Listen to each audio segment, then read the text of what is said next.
to this great deliberative body, which becomes instantly far more deliberative than it's been over the last 4 years. And this is part of it. As I deliberate and I listen to the gentleman from Tennessee, I have to make the point that when you challenge the mendacity of the leader or another member, there is an opportunity to rise to a point of order. There's an opportunity to make a motion to take the gentleman's words down. However, many of the members are off in other endeavors. And I would make the point that the leader and the speaker have established their integrity and their mendacity for years in this Congress, and I don't believe it can be effectively challenged, and those who do so actually cast aspersions on themselves for making wild accusations. I came to this floor, though, Mr. Speaker, to talk about the weather. And as I listened to the speeches that have gone on before in this previous half hour or hour, it actually changed the subject for me.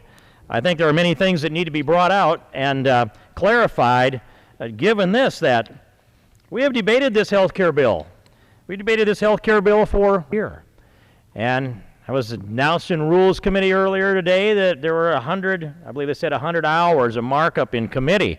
Well, it wasn't the bill that passed, 100 hours of debate and markup on a different bill.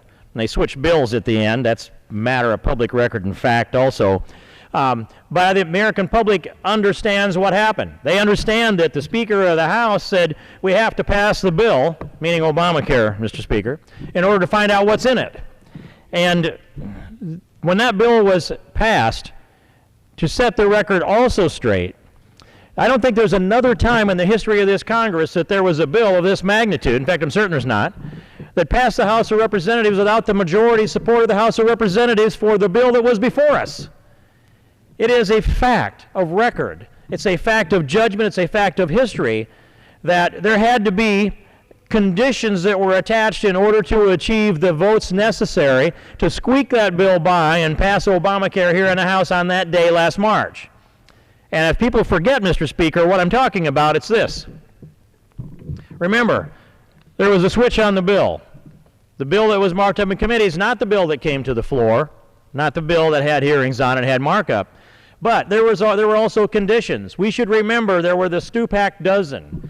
The Stupak dozen who said, we're not going to, we insist that there be an amendment brought forward that will protect so that the language that's in the bill doesn't fund abortion through a federal mandate. And they held out on that to get that vote. Little did I know, up until that Saturday afternoon, that the gentleman who was doing the negotiating already committed to vote for the bill.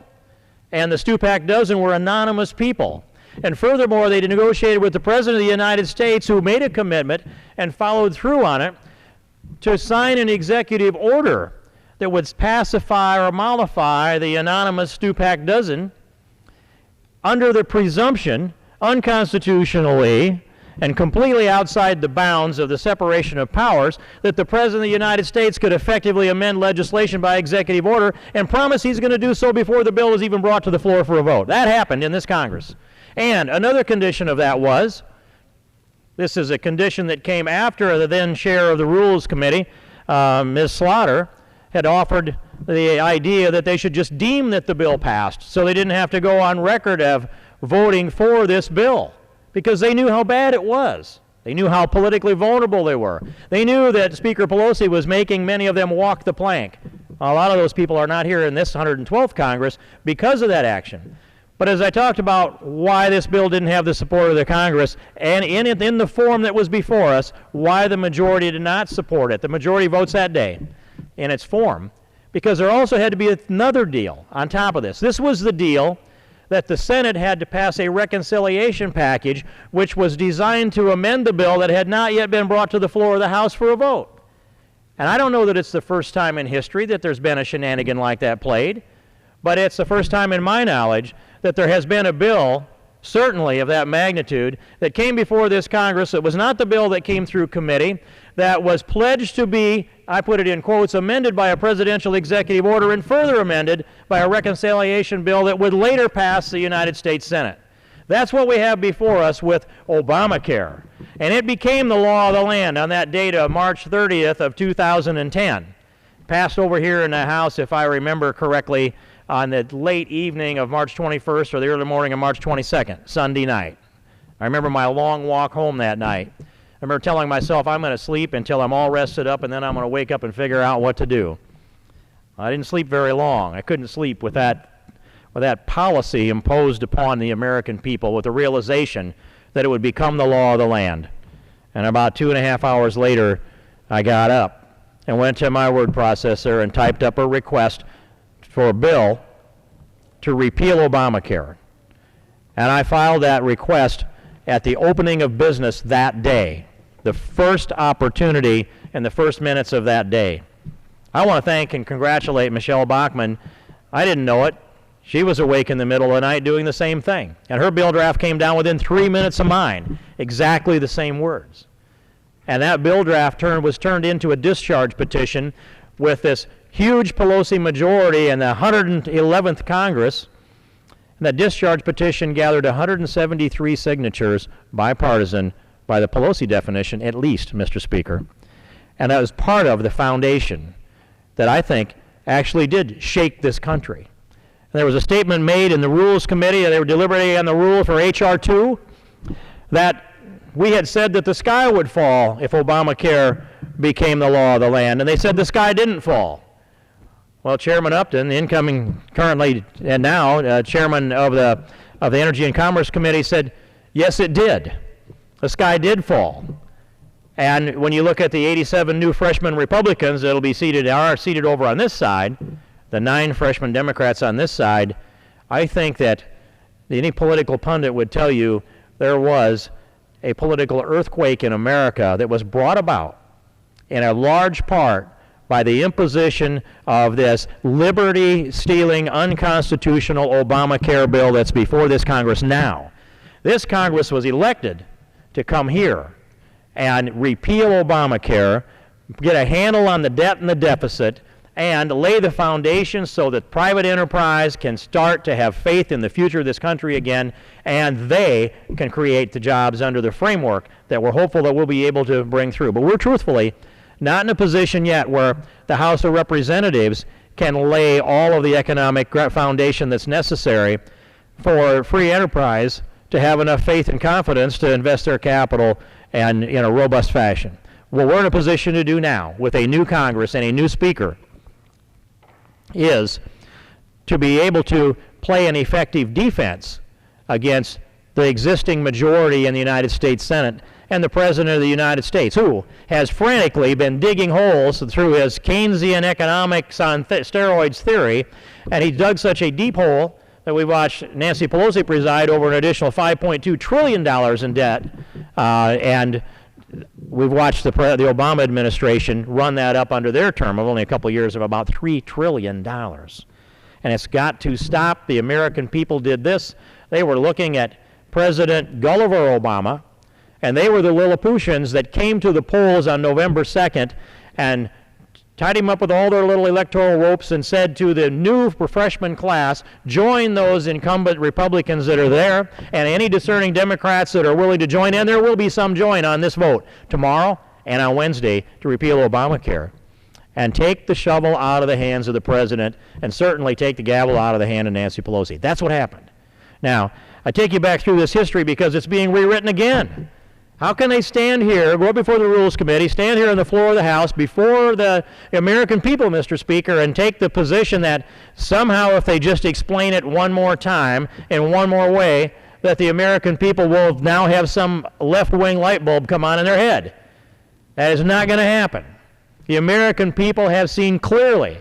They washed the lenses off, and they looked down through the lens of the Constitution and fiscal responsibility and common sense, and they were appalled at that liberty-stealing bill of Obamacare. And they said, repeal that monstrosity because the destiny of America will be forever diminished unless we do. This is a charge that this new Congress has. It's the voice of the American people, and it's the respect that we must have, and my gratitude for God's gift to America, the freshman class that was elected in 2010 and sworn in here, right here on this floor, yesterday afternoon. And they will affect the agenda of this country for many Congresses to come. And it will be a responsible agenda that brings us to a balanced budget and begins to reduce the deficit that this country has, not just the deficit spending, but reduce the national debt. We must get to the point where we can begin to pay down the national debt, and we start with this Congress. We start by rolling back the spending to 2008 levels. We started here today with a vote that cut our own budgets by 5%. It's not a lot of money. And yes, it's symbolic, but it's a symbolism that compels us to follow through. If it's good enough now for those of us in this Congress that voted on that, it's also good enough to bring that policy back through the United States of America. Well, so what I've heard is the members on the other side of the aisle that still stand here and defend Obamacare, the ones that are left, they have 4 talking points about the bill that they think are compelling, and they must believe that it offsets all of the horrible things about Obamacare. First, they say that, well, remember, the president had all of these promises about what he was going to do with Obamacare, and he's the first one that I know of that attached the word Obamacare to it in a public way. It was at the Blair House during the Healthcare Summit, February 25th, 2010, when the President of the United States referred to his own bill as Obamacare. So that is the shorthand version for all this long thing. They don't want to say Obamacare. I don't know why. That's how everybody knows it, and that's how everybody understands it. So under Obamacare, they say there are 4, they don't list only 4, they just give you the 4 redeeming components to Obamacare that apparently offset all the horrible things about it. And these 4 redeeming conditions are this: that it requires insurance companies all across America with a federal mandate to provide for policies that must keep your children on there up till age 26. And they think that that's something that America has fallen in love with as a really good, brainy solution. Now, I know there are Republicans that support the idea of insurance policies being extended to age 26, but Mr. Speaker, what a lot of people don't know in this country is that there are at least 2 members in this Congress that were elected before age 26. And had Obamacare been implemented before they were elected to office, they could have been on their parents' health insurance plan.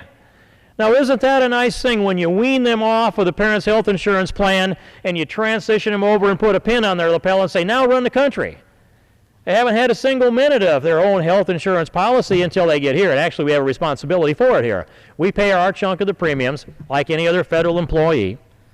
But I just think it's ironic that there would be such a strong argument that people elected to Congress could come here, walk in that door, come down here before the Speaker's rostrum, raise their hand and take the oath of office, and at that moment still be on their mommy and daddy's health insurance policy. I wanted my kids to grow up. When they turned 18, I told them, my responsibilities are now done. I'm going to nurture you and give you advice and counsel you, and I'll help you where I can. But I'm not obligated, guys. We did our best for the first 18 years. We'll do our best for every year. We'll love you all our lives. But you got to start pulling your own load. And now I look at 3 grown sons in their 30s, all married, 5 grandkids, each an entrepreneur in their own right, pulling their own load. And I'm glad that they didn't have to stay unweaned up till age 26. But if insurance companies want to do that, you should be able to buy the policy. If states want to mandate, I think it's not a good policy, but they can do so constitutionally. And then if a person's tired of paying those kind of premiums, you can move to another state and vote with your feet. There are some states in the union here that I would move out of because they can't afford the health insurance in them. There are other states one could think about moving to because of the opposite. Here's the second point, pre-existing conditions. They always tie this pre-existing conditions in with the word discrimination because it's like a civil rights code word. So if an insurance company says, I don't want to provide insurance policies to people who have pre-existing conditions, who wait until they get sick before they buy a policy, the health insurance purchasing equivalent of waiting for your house to be on fire before you go buy property and casualty insurance, how many rational people, Mr. Speaker, in this country would make the case that we ought to have a guaranteed issue for our fire insurance on our house? Couldn't we then just, set up our little BlackBerry with an automatic send and wait for the fire alarm to go off, and on the way down the steps to bail out of the burning house, you can just click send. Automatically, they'd have to give you a policy so that your house could be rebuilt and if it's on fire. We wouldn't do that. It's ridiculous because it defeats the logic of insurance. The logic of insurance is you want to be insured against a catastrophe, and you want to share that risk with other people who want to be insured against a catastrophe. It's true for fire insurance. It was true for flood insurance till the federal government took it over. And it needs to be true of health insurance. But we will address pre-existing conditions, and we'll have a legitimate debate on pre-existing conditions here in this Congress, in committee, hearings before committee, amendments allowed, and amendments offered and debated and voted up and down. My position is that if the states want to prohibit the consideration of pre-existing conditions, they may do so. Our state has a high-risk pool, and we fund part of those premiums with the high-risk pool out of the state treasury. I think that's a good idea. I have worked to develop that and expand that in my time in the state legislature. I think it's worthy of consideration that the federal government could take a look at those state high-risk pools and find ways to help those states provide those kind of backstops, because there will always be people that are unfortunate. It won't always just be those that are responsible. There are also those that are unfortunate. And so we need to take that into consideration. But to have the whole debate about just those that are unfortunate and not take into consideration those that are responsible, those that are taxpayers, those that are funding, those that are the engine of our economy that are being discouraged by these kind of big government, socialized medicine, unconstitutional policies like Obamacare. Here's the third one. I've named two: 26-year-old insurance, pre-existing conditions. Oh yes, the discriminatory pre-existing conditions policy. It's not discriminatory. It's logical and rational. Would you say that it's a discriminatory policy to not allow people to buy property and casualty insurance if their house is on fire? It's not discrimination. It defies common sense. So I'm not going to let them get by with that word. Here's the third thing, though. Donut hole. They say they fixed the donut hole, and we would unfix the donut hole. The truth is that low-income people have that fixed. There is a backstop for that donut hole. It's not the hole that they say it is. Furthermore, they raise fees elsewhere to fill the donut hole, so it's not fixed. It's just another transfer, so that there are some people who are beneficiaries and others that pay the extra money. I'm not particularly animated about that, although I thought that we should not have had that donut hole created here in 2003. In any case, our next argument is against lifetime caps. If states want to provide lifetime caps, let them do that. But if individuals want to buy policies that have lifetime caps because the premiums are lower, let them make that decision as well, Mr. Speaker. I mean, I envision a day that we have free markets that are engaged in this. We want to preserve the doctor-patient relationship. We want to preserve the free market effect of this, so when people make decisions about their health and their lives, that they have some tools to work with. I want to be able to, in this Congress, this 112th Congress, advance the idea and seek to pass legislation that is pretty consistent with Chairman Dreyer's. I would expand it a little more. He'd advance the medical savings accounts. I would add, we need to advance health savings accounts, HSAs. In 2003, with the expansion of Part D, we put language in that established HSAs, health savings accounts. It allowed in the first year for a couple to establish a health savings account with a maximum amount in it of $5,150, indexed for inflation so it could grow. Now, I don't remember what those numbers are today, but that's the calculus, from $5,150 on up. Well, that's a good deal. Obamacare slashed that in less than half and capped the HSA maximum amount at $2,500. Why? Because they don't want people to be independent, and they don't want them to be able to make their own decisions. If they do that, then they might undermine this effort of expanding the dependency class in America, which is what Obamacare is designed to do, because expanding the dependency class expands the Democrat Party. And that increases the political base. And it seems illogical to the American people. Well, there's the logic. I've just applied to it. And now, Mr. Speaker, I do understand that this is about politics. It's about expanding the dependency class, and it's about diminishing the independence and the spirit of Americans. And so the lifetime caps piece is the fourth one. 26-year-olds, pre-existing conditions, donut hole, lifetime caps. That's the things they talk about, 4 things. That's it? Do they redeem those 2,500 pages of disaster? Do they then overrule and trump the Constitution of the United States of America? I say no, Mr. Speaker. They cannot, they must not, they should not. And I hear this debate also about a increase in our deficit. The number I believe was $232 billion if, not if anymore, it's when we repeal Obamacare. Well, that deficit, and they want to know, will you offset that deficit with spending cuts? Yes, sir. We will be happy to offset a deficit with spending cuts, but I would make this argument instead. When you have an unconstitutional bill in front of you, and if you're weighing a $232 billion and you want to debate whether that's a reason or not to repeal an unconstitutional bill, you can set no price on the Constitution of the United States of America. If it's $1 trillion, you repeal the bill anyway because it's unconstitutional. And you don't sit back and twiddle your thumbs and wait for the court to resolve this for you. I'm glad that there's litigation going on in the judicial branch. I'm glad that Judge Hudson found with Virginia on the Constitution, on the constitutional component of the Interstate Commerce Clause. I'm glad there are efforts out there in the states to deny the implementation of Obamacare.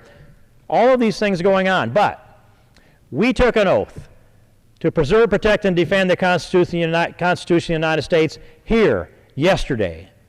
We took it all in good faith. We said so. And when we have an unconstitutional bill before us, Mr. Speaker, it is our obligation to repeal that bill. Our judgment of the Constitution is not a judgment that defers across and down the line of Independence Avenue. We don't go to the Supreme Court and genuflect and say, if you change the meaning of the Constitution, my oath applies. Our oath applies to our understanding and conviction of the text and the original understanding of the Constitution and the various amendments as they were adopted. That's what the Constitution has to mean, or it is no guarantee whatsoever to the people in this country. They rose up and they changed this majority in this House, and they did so because they're a whole group of millions of constitutional conservatives, including the Tea Party groups. And they said, enough unconstitutional activity, enough of this theft of our liberty. We are not going to pass the debt and deficit on to the succeeding generations. And so I noticed, and it was $230 billion was the point, not 232 to make it accurate. But I noticed today in the Republican Study Committee that Chairman Jim Jordan read from an article written by Tony Blankley in the Washington Times, December 20th, 2010. And it caught my ear.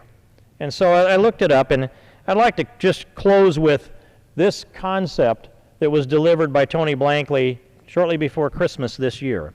And he wrote about an experience in China and how they were worried that if they don't keep the growth going in China, that they will create expectations, and then the peasants in China will be unrulable. If you give them expectations, then you have to meet those expectations.